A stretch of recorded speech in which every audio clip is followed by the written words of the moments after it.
I'm just saying for me, like to see your career and how far it's come now is just really insane and everything that you've been doing. And I'm excited just to hear more about Africa because I didn't get to go. I was on the radio. So just talk to me about what that experience was like.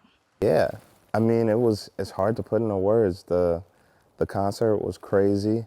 The festival as a whole, like all the events leading into it, the panels and, the talk with Dave Chappelle, the skating events.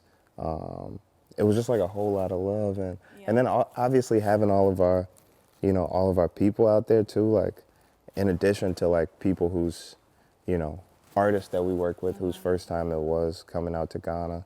It was also like, my family, so many of our friends that we grew up with. And also I wanted to give you your flowers before we start talking about Africa. I love you. You know that Thank you. Bree booked my first show ever out in St. Louis. Was it St. Louis? Yeah, and at Mizzou. And it was at the Blue Note, right? Mm-hmm. Yeah. Wow, you remember. No, yeah, that was like a big deal for me. And then the show was sold out, and like that might have been before Ass Rap came out, or like right before. I think that was after 10 Day. You're right, it was 10 Day. That's what I'm saying. Talking you up to everybody. And I was just like, you need to understand. They're like, who is Chance the Rapper? And I'm like, you guys need to understand he's so talented. No, you went hard for me. I feel like that was also like the benefit. That's the benefit of having smart friends, like, organized friends. Like you've always been about, your business, helping out your friends. Like I've loved to see what you've done as a personality, and like you're in LA and like you're on the radio 5 days a week. Like it's like a beautiful thing. All right, 6 months. Oh, yeah, my fault, no, you doing big things. All I'm saying is it's cool to see people from the crib, come out to LA or come out anywhere and do great stuff. And like I still have that feeling of like being a kid, of like seeing the stuff that like when we put together shows or we put together music projects or even doing this interview, like it's like a cool thing. Mm-hmm.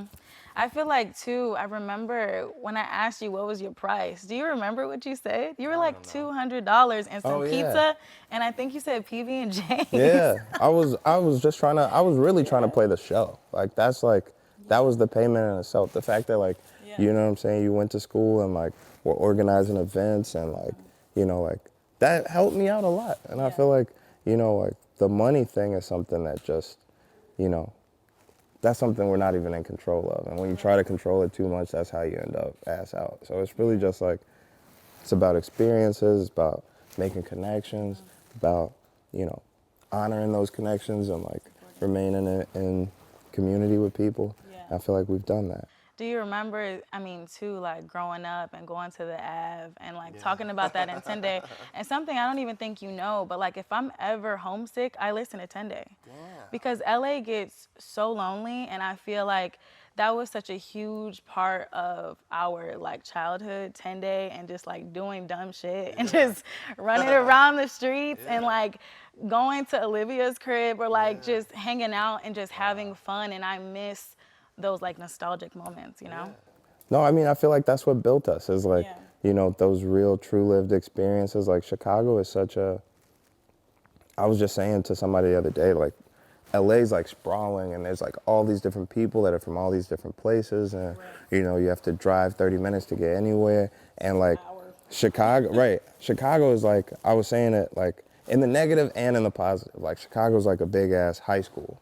Like everybody knows everybody. When you meet somebody, they be like, who you kin to? Who's your mama? Like where your dad go to school? Like stuff like that is like we all really are interconnected. And I feel like what we got out of our upbringing is what attracts people to us, and like our storytelling and how we, conduct ourselves in relationships and in, in the stuff that we present to the world.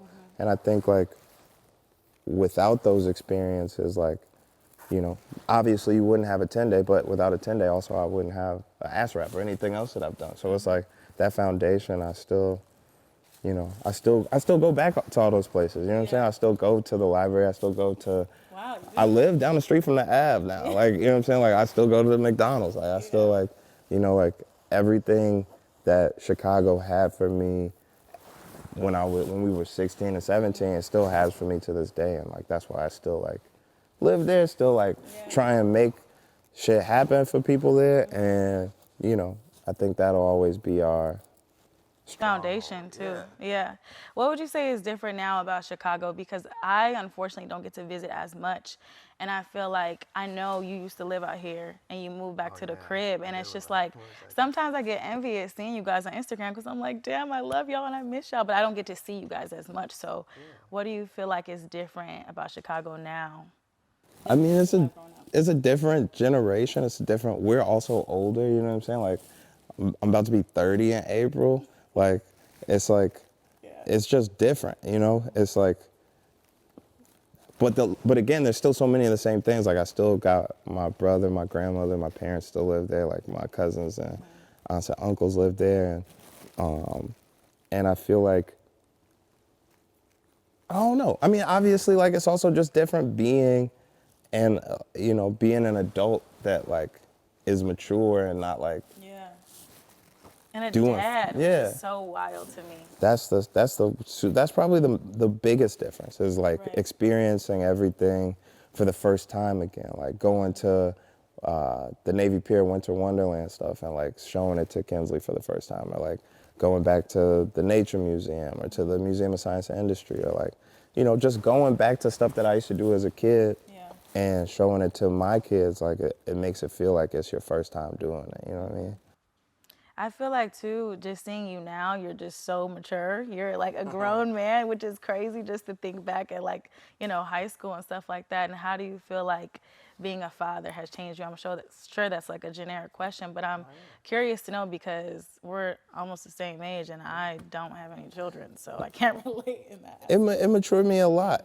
I think, like, all of life's experiences mature you a lot. Like, to be honest, like, I feel like a lot of my growth happened after Rod died. Like, when that shit happened, that was, like, the closest experience I had with death, and I was probably like, Were you there when that happened? Yeah, okay. I was in that shit. And, like, and that was, like, I feel like a big learning moment for me, but it also, like, put a lot of different fears into me that I don't think I had before. And I feel like, Chicago's always crazy, but it's like when something like that happens that close to you, it just kind of changes you. So I feel like that in itself matured me. Or going on tour really young changed me. Or, like, there's so many different parts. And then I think becoming a parent really just, like, made all my experiences before kind of be clumped in as one big thing. And now it's kind of like before kids and after kids. You know what I mean? Like, and I look at things like, sometimes, like, I'm not that mature, but sometimes I'll be looking at shit like, should I do that shit? Like, I'm a whole dad. Like, I'll be crazy if I just, Yeah, but you're still so young too, Yeah, I am young. Yeah. But it's like, I don't know. It's just like I was just thinking the other day, like, am I gonna smoke weed forever? Like, like, I'm not saying that I'm gonna quit smoking weed right now, but I was just thinking about it. It's like, how long am I really gonna, like, be smoking weed? I know it's like, it's people that's super grown that smoke weed, but I just be thinking about it, like, should I stop now that I'm a dad? Like, no, I mean, like, I still smoke weed at my crib. It's just like, it's like a thing of hiding weed and, like, feeling a way about that shit when your kids are around, like. And then eventually my kids are gonna want to smoke weed, and then it's like, if I smoke weed, I'm gonna tell them not to smoke weed. Yeah. Like, that's how are you crazy. Gonna react when Kenzie's like, "Yo, Dad, this is what I do," or you smell it on her when she gets older? Like, I don't know. That's what I'm saying. Like, I'd rather be able to lie and be like, we don't do that. Like, you know what I'm saying? Like, I'd rather just act like I never smoked weed before and shit. But if, you know what I'm saying? It's just.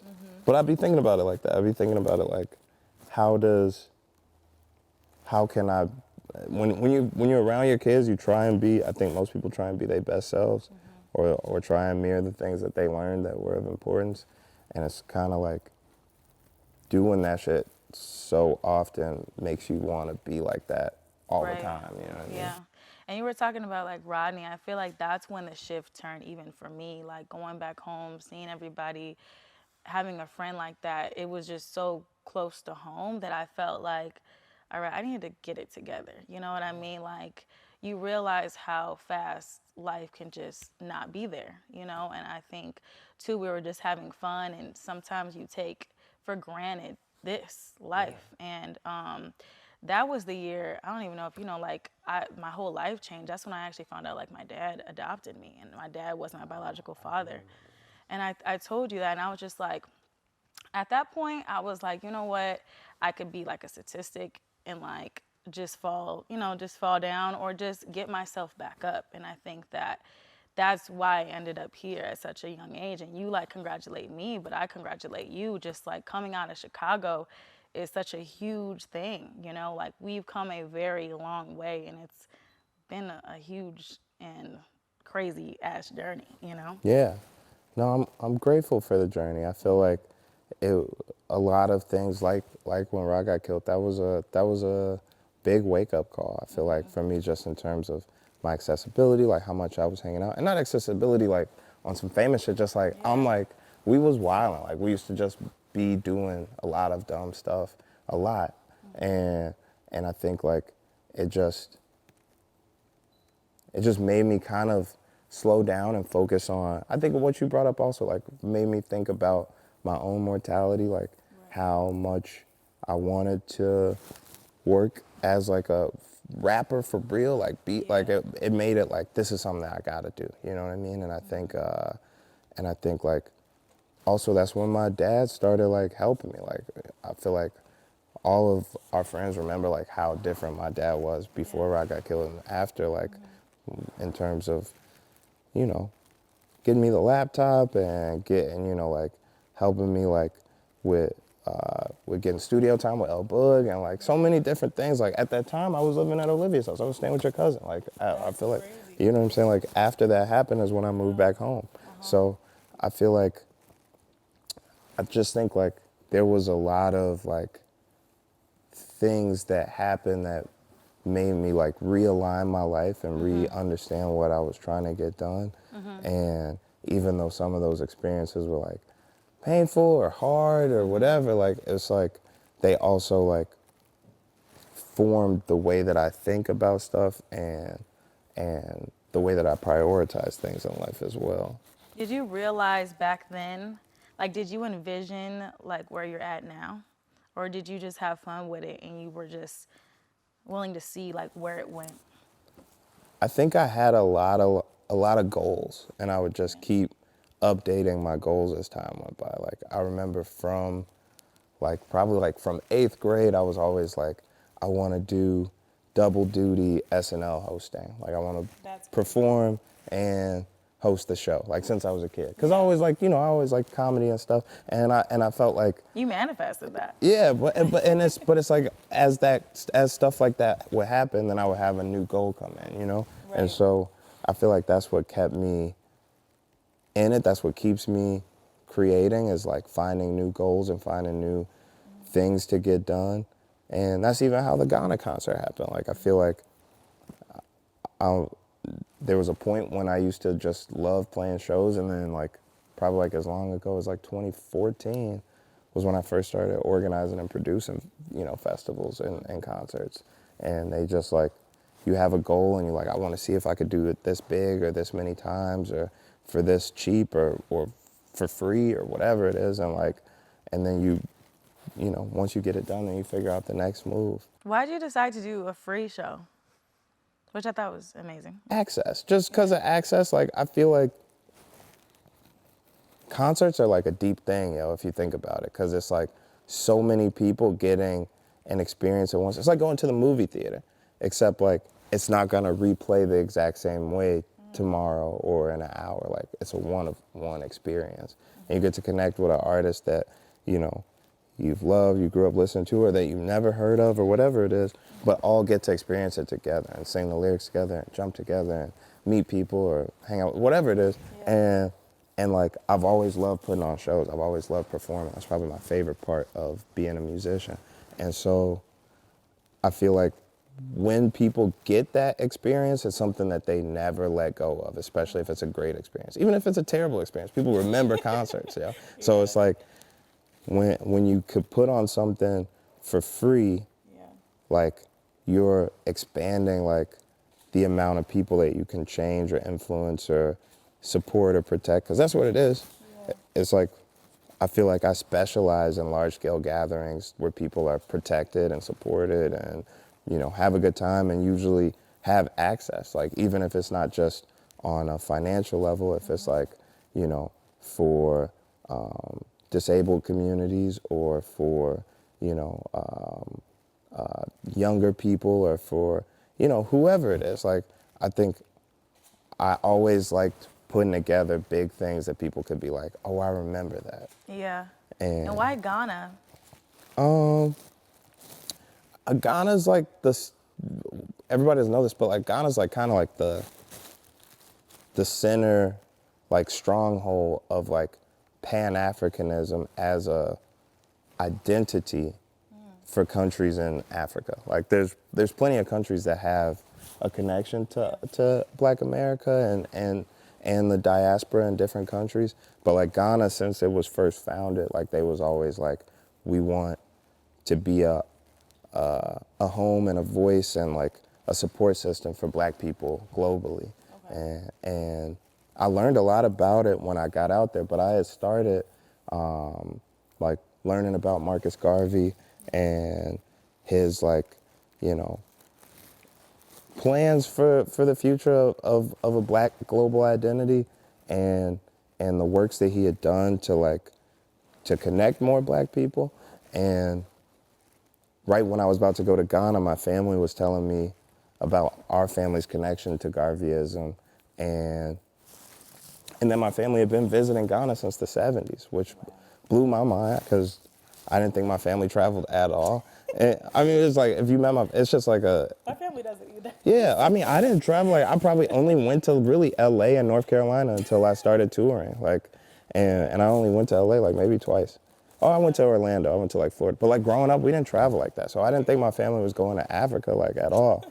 And then found out that we had these connections, that we had, you know, worked with this church and with these schools that are out there, and that my great grandmother had like people she considered family out there. And then once I got there on the ground, I learned about Kwame Nkrumah, who was their first president. I just like kind of got a better context for how much has changed for Black people since the 50s and 60s. Like, we always look at it from an American lens of like civil rights movement, but it was like civil rights movements and civil wars and revolutionary wars and like, you know, violent genocides and all these different things that were happening for Black people all in the 50s and 60s all around the world, in France, on the continent, over here in the UK, like in the islands, and like kind of just understanding that like we're like a severed or like fractured global community that really just needs an opportunity to build that community and build that identity. Like, that all came from visiting in Ghana. And so Vic had been wanting to do a concert in Ghana, and the last night that we were out there, the second to last night that we were out there, we had a conversation on the beach, and we just like talked about sustainability, about how to like, you know, how I could make it work, how we could get, you know, the right people there, and a longer plan for how to like, you know, continue to uplift communities, because it's not just Ghana that needs it, you know what I mean? And it's not just that we need to travel to Ghana, like you know, Haiti should be really our number one priority. How do we strengthen Haiti?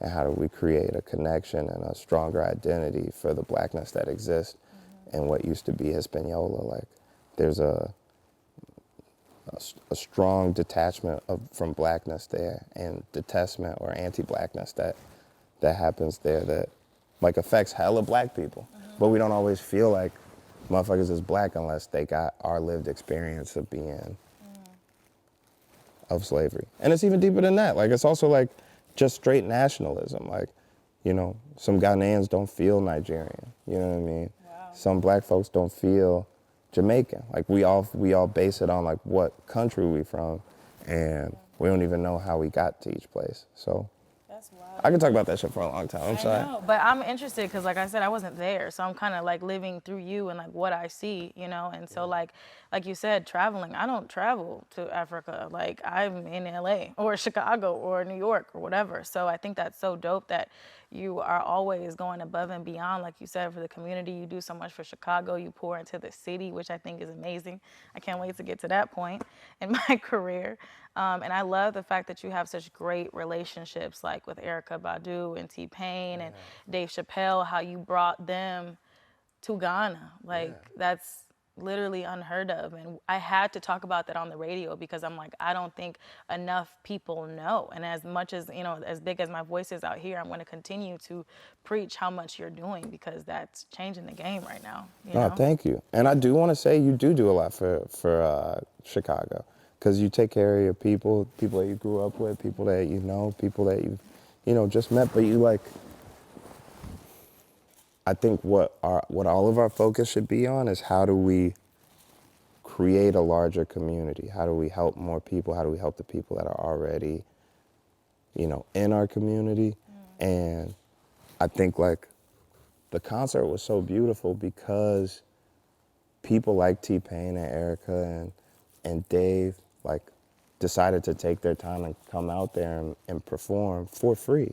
You know what I mean? So they did all that on their own They did that dime. I paid for their flights and hotels and their crews and stuff, but like in terms of like their shows, like these people are making, I'm not gonna say how much they get paid per show, but like it couldn't have happened if I had to pay for everybody's performances. And so it's the idea that like we know that we're connected. We just need that bridge. We just need that opportunity. And that's what I'm trying to be as the boat. I'm trying to be like the connecting, the conduit to make that shit happen. And I think everybody is that like that missing link that just needs to extend the community. I thought it was so like deep also that like that Dave was there because, for people our age, like we grew up on Chappelle's show and like we'll remember like Dave got blackballed. Like Dave was like one of the most public blackballings that we saw growing up. And the main like, blow to his character that they kept throwing out there was that he had went to Africa, that he had ran away to Africa, that he was crazy or doing drugs in Africa. And it like otherized the continent to a lot of people that had no experience of going there, hadn't seen it except for on National Geographic or in some, fucked up Western lens of like film that makes you feel like it is one way. And Dave never talked bad about Africa. He never like joked about it. Like he always held it in high regard. And so to have him in West Africa, speaking at the university, I thought was like so powerful. And it was on his, like he decided, it was on his time. Like that's like the coolest thing was like all these people came together to like extend community. And that's what we got to do as Black folks is like, we have to recognize how many of us are us. Like we have so many divisions based on religion, people aren't, Christian enough or aren't straight enough or aren't, we have problems with age, we have problems with people with disabilities. Like we just find ways to otherize each other so often. And why do you think that is? It's frustrating, the divide. It's by design. Like all of this shit is on a spectrum of whiteness. Like everybody's trying to get to that highest point through like what job they have, how much money they got, who they know, how they talk, where they went to college. Like even white people are on this rat race of trying to be as white as possible. And when I say as white as possible, like I don't want people to feel otherized for just being white, but it's like, if you know what I'm saying, you know what I'm saying. Like everybody's trying to get to the upper echelon and be respected as such. And through that, like that system, like it takes pushing down and otherizing shit that does not represent that success. And that's like, that's just damaging. It just keeps that cycle going. And so we have like, we have the Black church, which in the 50s and 60s was super integral to like the movement, but also like, it's not strong enough because we base so much shit on white constructs and like otherize people from the trans community or from the gay community or people that are too young or people that had babies out of wedlock or people that had this, that, and the third. Like and it's not just in Christianity. It's like literally all the spaces that we utilize, you know, from like otherizing people by how they talk, like saying people don't talk good enough or talk too good. Yeah, it's like whatever it is, like all of those things like separate us and pull away the power from us. And so we have to like just get to a point where we recognize how deep we are. Like it's a lot of us. And we're not just here. Like I was just reading about Oceania, I think it's called, or Oceania or whatever, and like the Afro-Asiatic people that are like in the like, it's so hard to describe, but like near like the Polynesian islands and like, it's like black communities everywhere. I met a dude last night that's from Dublin, Ireland. He was like, there's a huge, huge, huge black community that lives on Ireland that be going through it. Just like black people go through it everywhere. But we don't feel interconnected because we don't have the same experiences. We're not born in the same place. We don't speak the same language. So I feel like what I've been trying to dedicate all my works to is expanding the community and expanding the access for people so that like we not alone, because we're not alone. And that's part of the reason as to why you did the free show. 100%. Like, wow. People should travel everywhere. Like we did this first one in Ghana. Next year we're doing it in Jamaica. And like having black folks experience something positive, safe, you know, educational, memorable, free, just because they're black is like an experience that we all need. Like we all need to get something just for being black, because we got a lot of fucked up shit just for being black. So like, you know what I'm saying? Like we might be in a space right now where we have to repair ourselves. Like not on some, you know, pulling yourself up by your bootstraps, but like creating the house and utilizing the resources that we all have to create community chest, community aid, community protection, community police, community, like everything. And doing that within like the younger generation too, because I feel like a lot of it is taught from our parents, our grandparents, great grandparents, and things like that. So the fact that you're doing that for like people our age and younger, I think is like really important too, because we need to cut it out. Like the divide is just so frustrating, and we try to figure out what we can do. And I never even thought that it was that deep. I was like, I wonder why he's doing a free show. I thought you were just, you know, doing it just to do it. But the fact that you're like that tapped in and realizing that is just like says just a lot about you as a person. I think that's so fire. No, thanks, man. We gotta have these moments. Like humanity is like what's at stake here. I feel like so many of the issues, like, you know, just the issue of like, you know, right now the real big thing is like carjackings in Chicago, right? And so many of those end up turning violent, like, or deadly. And we've been saying for years, like, it's a mixture of like paranoia, PTSD, other like mental adversities mixed in with like the fact that there's not really a respect for human life on either side of interactions a lot of time in our community.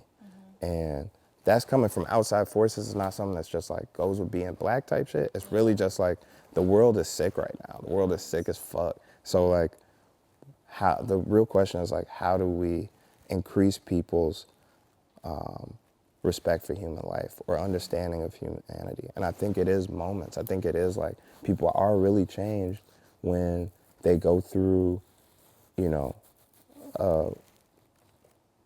dramatically important, positive moment in their life. And not saying that concerts are all of it, but like events and aid, period. Like creating aid, creating community, creating connection is like something that I think adds value to your understanding of relationship and other humans and your relationship to other humans. And you're right, like even like you said, the carjacking in Chicago, my mom just moved back to Chicago, and I'm always staying on the phone with her because like you never know what people are trying to do. Like my mom's had a gun to her head with me in her hands as a baby. She tells me stories about Chicago and growing up in Humboldt Park. Like people don't understand, like, you know, to get to where we're at, it's taken a long time. Like, it's not easy to come out of our city and to be successful, and we're still trying to help our own community. Like, I just feel like people are just hungry and just trying to get a quick stain, and they're not really caring about life, you know, and people's life. They just need some quick money or something, which is wild to think about. But yeah, I mean, we could talk about this for hours, and I know you have a time frame, but at the end of the day, I'm just excited to see everything that you got going on. I know you got new music. I love the art piece. I know you did the gallery. I didn't want to talk about that too. Like, how did that come about, the art aspect of it all? No, so I've been working with all these different artists, these different painters and sculptors, photographers, to like create tangible songs. Like, I feel like our favorite music, for example, like when people see the Ass Rap cover art or the Coloring Book cover art, or think of any, like, you know, iconic album cover, like there's songs that you're reminded of, but you're not reminded of every song on the whole album. It's just, it takes you back to a specific moment or a specific song.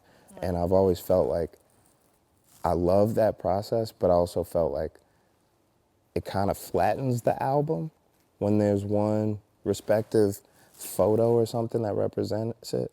So I started like toying with the ideas of singles and how you could have like a cover art for a single that's just represents that one song and it's different from the album cover, you know what I mean? Yeah, I think that's so amazing. Yeah. I'm trying to give them their own personality, their own story. So every song now on my next album has its own individual piece of art that's married to it through a music video that I shoot. And yeah, it's been cool. I've worked with about like 6 or 7 artists. I put out 4 so far. All of them have opened at major institutions like Museum of Contemporary Art or MoCA in Los Angeles, or we've done the Venice Biennale and Art Basel, Switzerland. Wow. And then I'm about to be at a bunch of art festivals this year. So anybody that's in the art, like if you want to get the early scoop on my music. And just introducing us to art, because I feel like us as Black people too, like we're not in art museums like that. And you are bringing us to the museums, like the MoCA. I live here and I would have never went to the MoCA if it wasn't for you. That's deep. That's like a really important language and an important like space in the revolution or the fight of liberation, is like who are our creatives, and like painters throughout history, photographers throughout history, filmmakers, sculptors, all like different visual artists, like are incredibly important to narrating and inspiring the movement. And art, just like any other, like visual art, just like any other like medium or industry, it's like the creatives are pimped out. And I'm not saying that like I'm separated from it, because the music industry is, you know, could be arguably worse. But like in the time since I went to Gauna on my first trip, I just started, you know, becoming friends with more visual artists and understanding how their shit works. And like these niggas be the most like forward thinking, revolutionary thinking, like just like introspective people that you'll meet. And the way that their conversation, because I think all art is like a conversation with the listener, like the way that their conversation or stories get blocked from getting out to who their respective audience is like, it's worse than like being an independent rapper. You know what I'm saying? Like, I'm not saying me specifically, but I'm just saying like, you know what I'm saying? Like an indie artist, like that's like, you think of like a struggling artist, you think of a musician, but like the painters be the ones that spent money going to school, went gallery to gallery, like studied under somebody, like, and then their work gets stolen, or they sell a piece for, you know, $700, and then a couple of years later selling for millions. They don't get no money. Like, shit, the way that they should be going is so crazy. It's similar to the music industry. Yeah, it's very similar. And they've always been hand in hand in the 70s.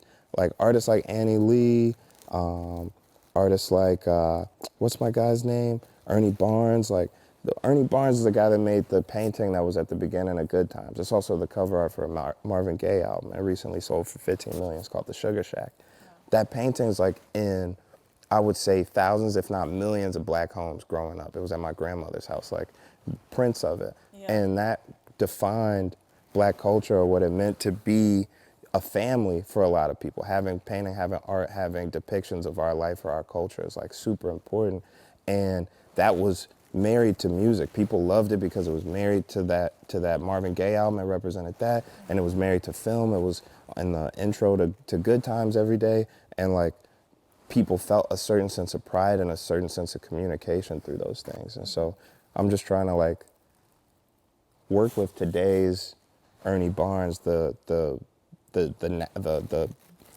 visual thinkers and thought leaders of today that are black, that aren't necessarily all from Chicago. Some of them are from Gauna or from the islands or from the UK, but like getting their understanding and their conversation to go in tandem with my music and putting it out on a high level at a museum or something is, I think, like a pivotal step in bridging that gap between our two respective worlds. So you think, how many more songs would you say?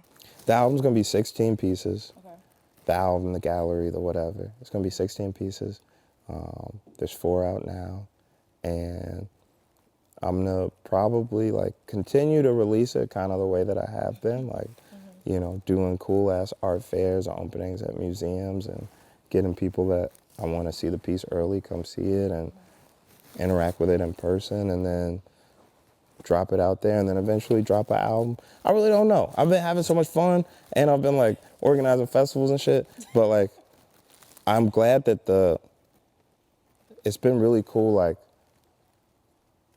lately interacting with my fans, like interacting with people that want the music, because the highs and the lows, and y'all know, actually all the pieces have gotten like really, really great responses and like a lot of love and a lot of outreach from people that just like the way that I put my art out. And because it's a little more layered with the visual art piece or the film part of it or going to museums or traveling or whatever, like it seems to be bringing in a wider audience of like people that I get to work with. So it's been cool. I wanted to ask you, like, what is the feedback from your fans? Like, especially like the day ones too. Like, what are they saying? Do you pay attention to the comments or no? No, absolutely. Yeah.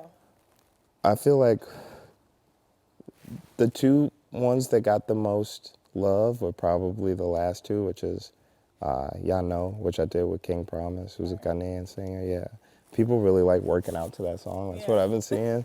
But it's also like, it's a movement song. Like it's faster and more up-tempo than the other works. And like, it's like, you know, inspired by dance and inspired by rhythms from so many different dope black cultures that like people all have different reasons why they love it, but they seem to all love it, which I love, obviously. Yeah. And it was also like a cool like inception moment of like writing a whole song about putting together this successful large-scale concert for free in another country, and then dropping the song, and then a month later living the concert out is like cool, you know what I'm saying? Like you can't buy those moments. And then the highs and the lows, I just feel like people love when I rap my ass off. Like they like when I like do wordplay and stuff like that, because I'm really, yeah, I'm really good at it. Well, I don't know. I'm known for so many things. I'm known for Kit Kats, all types of shit. Like niggas know me for a million different reasons. But I've decided I'm gonna rap again. I'm gonna just do some. I like rapping like that, like on that, and doing, you know, stuff with, you know, older boom bap kind of drums, and working with Dex Level and working with Peter Cottontail, and, you know, people that are of like mind when it comes to music. But yeah, it's been cool. It's just been cool, like having people enjoy the process. Like people like the film part of it. They like the production choices, the samples, the raps, the experience of traveling. So I'm just trying gonna to keep hear doing a Save Money album. That could be in the works. We got a lot of songs. It's been weird, like in the last year, because you know everybody, I'll tell you, even though we're in an interview. Like we've been like doing more sessions where everybody comes to Peter's studio. So like there's a lot of records now that just got made since like 2022. Wraith, the one that me and Vic dropped last year, was one of them that we made in one of those sessions. So there's enough stuff. I would love to air it and like launch it out here. Yeah. Because how dope, that would be a crazy full circle moment to just have all of our friends on the radio. That would be so fire. I mean, yeah, that would be really dope. When you come back to Chicago, you gotta link with the guys and we'll talk about it. Yeah, we'll have to figure it out because I feel like we should do a show and be like a whole movement too. But The Voice, how's that going? How's that? The Voice is awesome, yo. I feel like I might win that shit, which is crazy because that wasn't my like thoughts when I first came onto it. I was like, I'm gonna just lay low, you know what I'm saying? learn the ropes, you know. I'm not trying to be too outgoing on that motherfucker, but like it's really cool. Who's your competition on there? Man, that's what I'm saying. It's like it's only one me. Like I'm in that bitch, switching it up. I'll make motherfuckers make up songs on the spot. Go sing this shit, do the harmony. No, it's fun though. It's like what I always end up relearning or having to remind myself is like you can't beat being yourself. Like there's no like you come into different spaces or opportunities and you see an assignment or an imagined assignment and you want to, you know, Try to convert form yourself to fit into it. And then you, at some point, regardless, you realize like you're there because you're you. So once be you. Yeah, once that taps in, then it's like, oh, I'm just having fun. Like, and I also love the judges. Like me and Kelly Clarkson. I've known Kelly Clarkson for a few years.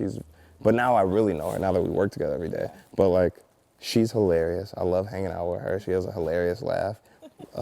Blake is super cool. He's just like a wild ass dude, says the craziest shit. But he's leaving next season, this is his last season, so he like doesn't care. He can't get fired type shit. So he's just like, he's just saying anything.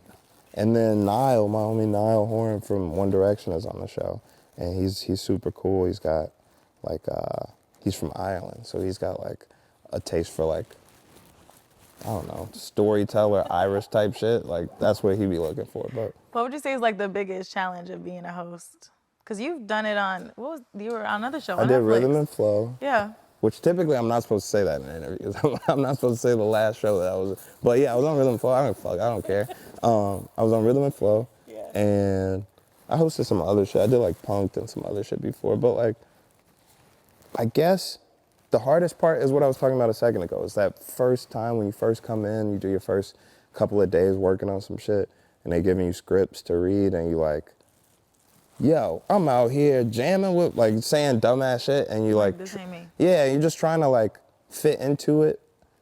That's like a tough time. And then one day it kicks in, like, I just got to be myself, do it how I want to do it, and it becomes way easier. Like I really am in my zone when I'm up there, because, you know, I come from like producing shit. I'm a musical guy myself. I don't consider myself a vocalist, but I do know how to arrange music, how to produce music, and I work well with operatics and choir. So I have like a little trio on there. These three white girls that's like young. I'll be having their ass on there doing the Jackson 5 and shit. Like I'm up there literally fooling like shit. Like I'm telling you, I'll fuck around and win this whole thing. Just remember that I said that. Like That's exciting. I can't wait. You better win this thing, okay? But yeah, I mean, this was fun. I'm glad we haven't done this in years. Yeah, I'm glad to chop it up. I really wanted to play a little bit of ping pong with you, just a little bit, just to see what you got going on up there. We can play a little bit of ping pong. This amazing house. Is there anything that we haven't touched on that you wanted the world to know, or you wanted to tell me? Like, I wanted any the world secrets to know. going on? I'm just kidding. Oh yeah, so here's the tea. No. The tea. No, but for real. Nah, yeah, I don't really think there's anything. I would say, nah, I'm not gonna. Yeah, I will say this. I feel like I just wanted to put it on the record that Young Thug is a real ass dude, like a really good person, yo. Takes care of his kids, always looked out for me, always called and checked in on my family. Like really like a good big brother in a lot of like good ways to a lot of different people. And I feel like there can be miscarriages of justice if we don't, as a community, like look into things. You know what I'm saying? Like sometimes we become so like desensitized or like separated from shit because it's like happening in the media, and you forget that people are real people. Right. And I just feel like, you know, people should like study that shit and form an opinion based on their own research before they talk, and also like just understand that like he's a really good dude that's going through it right now, and I hope that like he's having a fair trial, you know what I mean? And I don't know that that's exactly what's happening right now. I thought about randomly him the other day. I did meet him at the bowling alley one day, but I don't know him personally. And I was randomly thinking and just keeping him in my prayers, just because I think about just him as an individual and as a Black man locked up, and like his mental health. What he got going on, what his family is thinking, you know what I mean? So just the fact that she even brought that up, I'm like, yeah, is he gonna get justice? Is he gonna get out? What's gonna happen in the situation? So yeah, I really hope the fact that you know him on a personal level, and like you said, people don't know, like he's checking in on you on his own time. It's not even on some music stuff. Like I didn't even know y'all were like cool like this that. Is like one of maybe like 5 friends that I could say that I have in the industry, like real friends, checking on me. I travel with them before, like been like, you know, I've known him since I think 2013, and like never switched up on me, like always checked in to see if I was good anytime something was going on, some weird ass shit in the media or anything, like just always been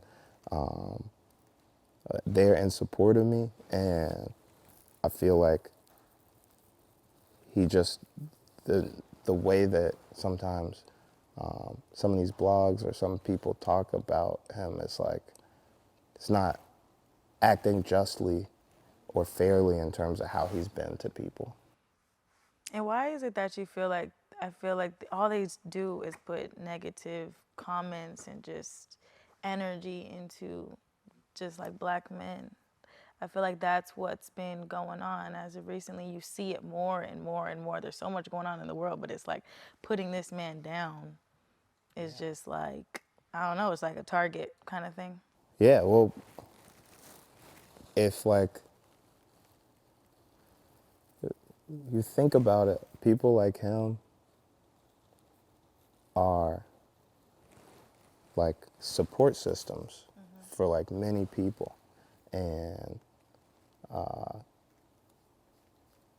it can be like, I don't know, it could just be like the history of America, that like when motherfuckers are foundational people, that like if you attack that person, then you can like, you know, damage a larger group of people through that one person. So I just wanted to like make sure that I say how I feel about it, which is that I don't know that he's getting a fair trial, and I don't know that like we as a community have been supportive or vocal, you know, in the right way about it, like focusing on him. Yeah, that's important. So thank you for sharing that. No, thank you, Bree. And thank you for giving me an opportunity to be on your show. Hell yeah. What? Day one, for real. Already. I love you, man. I love This was you cool. Too.